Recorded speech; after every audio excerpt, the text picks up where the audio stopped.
Happy Thursday. Good afternoon and good morning to those of you who are watching this in a different time zone. Welcome to another installment of Huddle Up with the Fun Coach. I am Mark Duncan. I am the Fun Coach, and I am thrilled to be with you today. I'm excited to talk about this topic today, and that is the importance of metrics. Um, so often we forget to track or measure or compare the fundraising activities that we are engaged in from one year to the next. And it's important to do this because we want to make sure, one, that we are implementing best practices, and we're also teeing ourselves up to be successful year after year. Now, I know that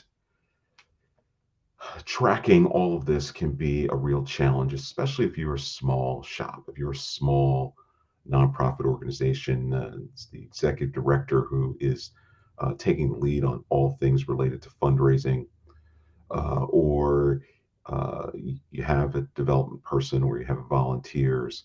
It's like tracking all of this information, takes time, but you will thank yourself. You really will. It will really take the initial establishing of the steps you need to take to track, and I'm going to walk through those metrics in just a moment, to track the things that um, make sure that you're looking at all the time. Okay. And again, this is extremely important because it will inform your strategy year to year. I can't tell you how many organizations I know that just, okay, well, we've got to raise $50,000 this year. We've got to raise $100,000 this year. And there's maybe not a real solid plan for that. It's a lot of hoping and guessing and, deciding to, uh, do an event or write a grant or whatever that may be, right? The model for what I'm about to share is something that you will see in larger shops, right? Higher education, healthcare. Yes, they have more staff. They have an entire department that's focused on fundraising. But that does not mean that you cannot implement these metrics into your strategy in terms of tracking them so that you know what's going to be successful going forward. So let's talk about what those metrics are. There are 6 metrics. Now, if you have a donor database or a CRM, one and the same, um, your CRM should be able to track this information. It's just a matter of you running reports periodically to see where you are. Most importantly is making sure that the data gets into your CRM. Otherwise, you won't be able to track it, right? So the first and foremost is dollars raised. How much money you're raising during the course of a fiscal year. How much have you raised, right? So you just want to track that. Pretty simple. Goes without saying you're doing it anyway because you have to raise a certain amount of money before the end of the fiscal year. But that's one you want to track. Two is when it comes to relationship fundraising, and this is when you're building a relationship, making a case, making the ask, and closing the deal, you want to track how many visits you are engaged in, right? Not how many donors you're soliciting, how many visits you have had during the course of a year. Because sometimes it's going to take you 2 or 3, 4 visits a person before you actually make the ask. So, how many visits are you engaged in per month, per week, per quarter, per year? Just track it, right? And if you've never done this before, use the next fiscal year. And if your fiscal year ends in December, use January 1st of 2023 as your baseline to begin all of this. Okay. So tracking dollars raised, tracking number of visits that you are engaged in. And if you're tracking all of your visits in your CRM, in other words, you're writing those call reports, and all you're doing is you're pulling a report based on actions, which is a sort of a standard category in CRMs, then you should be able to see the total number of visits you've had, and you can even break it down by monthly, quarterly, weekly, and so forth. Third is the number of gifts. So you want to be tracking the number of gifts, not again, not the number of donors, the number of gifts, because you might get 2 gifts from one donor. So you're going to be tracking the number of gifts. Okay. Fourth is you want to track the average gift size. Now, these are all the gifts that come in, whether they are major gifts or gifts that you're getting through mass solicitation efforts like direct mail, events, social media. You want to see what your average gift size is.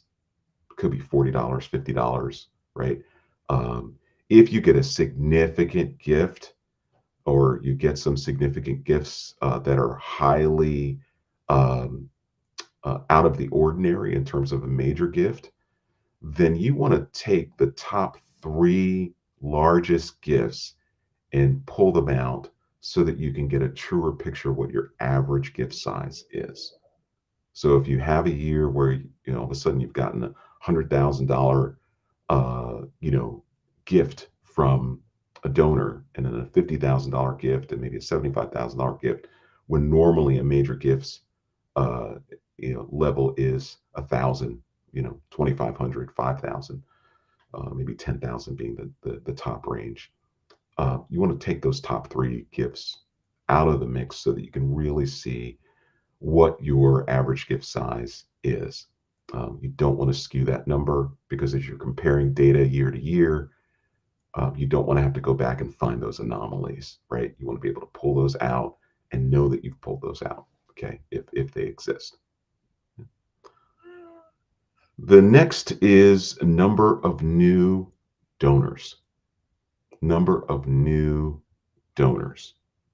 So you'll be tracking number of donors in general, but you want to track the number of new donors that you've gotten during a fiscal year. In other words, these are people that have never given before and have decided to give, whether it was the result of a direct mail ask, social media ask, or you asking them specifically.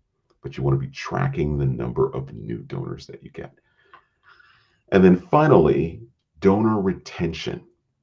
So that is the percentage of individuals who gave last year and gave again this year. How many of those folks did you retain from last year to this year? What is that percentage? A good rule of thumb, by the way, is 45%. That is probably the best, uh, in terms of best practice. That's what you want to shoot for. So if you're at 30% retention, and you think that's super low because you should be retaining 100%, understand that 45% is a good target to shoot for.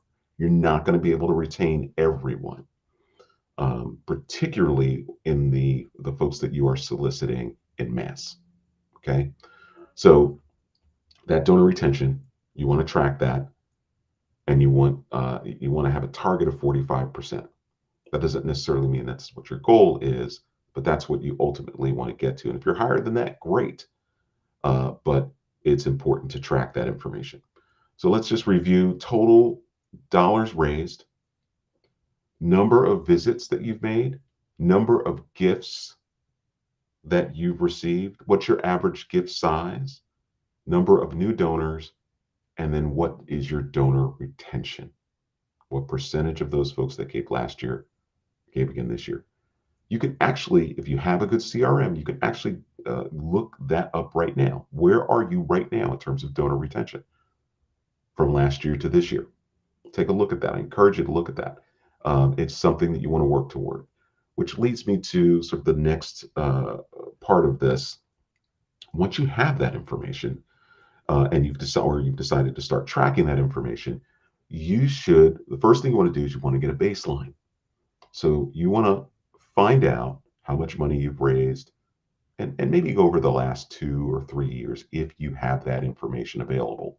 How much money have you raised?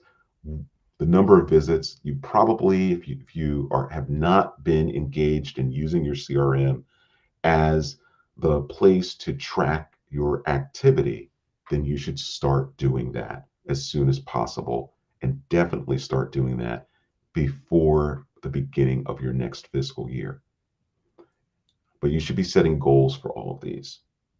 So, how much money do you want to raise going into the next fiscal year? What are the number of visits that you'd like to have?